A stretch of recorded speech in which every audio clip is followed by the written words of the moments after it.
Assalamualaikum warahmatullahi wabarakatuh. Salam sejahtera bagi kita semua. Saya Natalia Handayani, NRP 013 akan mempresentasikan praktek pengecoran. Yang pertama, tujuan dari praktikum ini adalah menambah pengetahuan mengenai sifat-sifat material pembentuk beton. Yang kedua, mengetahui parameter-parameter material pembentuk beton. Yang ketiga, perencanaan dan percobaan pembuatan campuran beton dengan kekuatan tekan tertentu.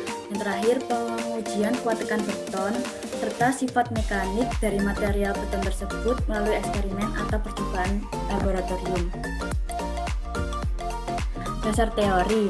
Dalam praktek ada beberapa metode rancangan campuran beton yang telah dikenal, antara lain seperti metode DOE yang dikembangkan oleh Department of Environment di Inggris dan metode ACA American Construction Institute. Metode rancangan campuran beton dengan cara DOE ini di Indonesia dikenal sebagai standar perancangan oleh Departemen Pekerjaan Umum dan dimuat dalam standar SNI 03-2834/2000.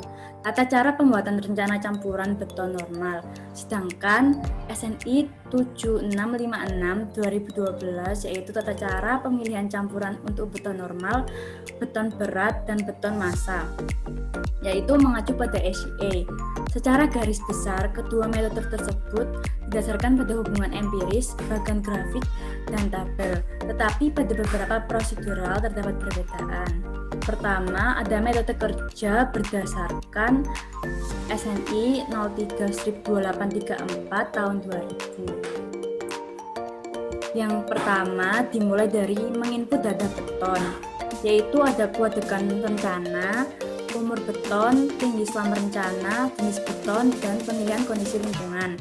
Yang kedua dilanjutkan dengan input data material, yaitu seperti jenis agregat kasar, berat jenis, berat volume, absorpsi, kadar lembab, ukuran maksimum nominal, dan yang terakhir zona gradasi agregat halus.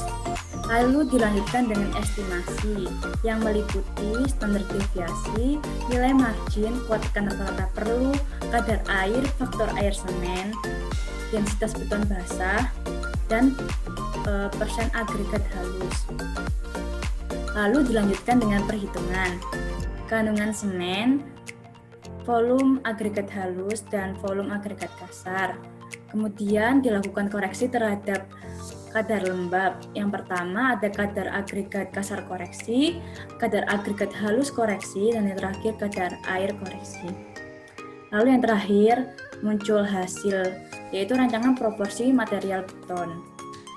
Nah, lalu metode kerja yang kedua juga ada prosedur perancangan campuran beton menurut SNI 7656 tahun 2012. Yang pertama yaitu input data beton.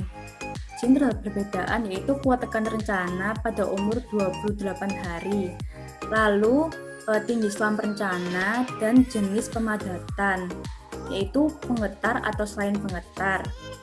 Lalu jenis beton yaitu bisa dipilih beton dengan kandungan udara atau tanpa kandungan udara dan pemilihan kondisi lingkungan.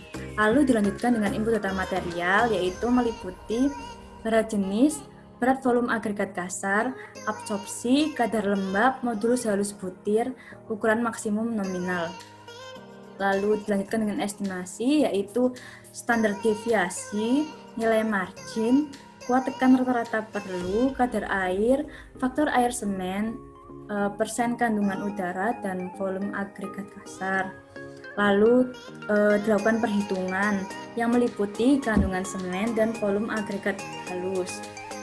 Kemudian dilanjutkan dengan koreksi terhadap kadar lembab, yaitu kadar agregat kasar koreksi, kadar agregat halus koreksi, dan kadar air koreksi. Lalu yang terakhir muncul rancangan proporsi material beton. Saya Dewantara Setiawan, NRP 37. Selanjutnya langkah kerja. Yang pertama membuat takaran semen. Di sini kita dapat semen seberat 4,44 kilo. Selanjutnya membuat takaran pasir. Kita dapat pasir seberat 1,54 kilo. Kerikil, menimbang kerikil kita dapat seberat 12,96 kilo. Next. Lalu menyiapkan cetakan silinder. Di sini kita memakai 6 cetakan tabung silinder. Lalu siapkan wadah, lalu isi dengan kerikil, pasir, semen, dan air secara bertahap dan diaduk hingga merata. Setelah diaduk dan tercampur rata selama kurang lebih 20 menit, lalu siapkan alat selam tes. Setelah diselam tes, masukkan material yang sudah tercampur ke dalam cetakan silinder. Sekian presentasi dari kelompok kami, kurang lebihnya mohon maaf. Terima kasih.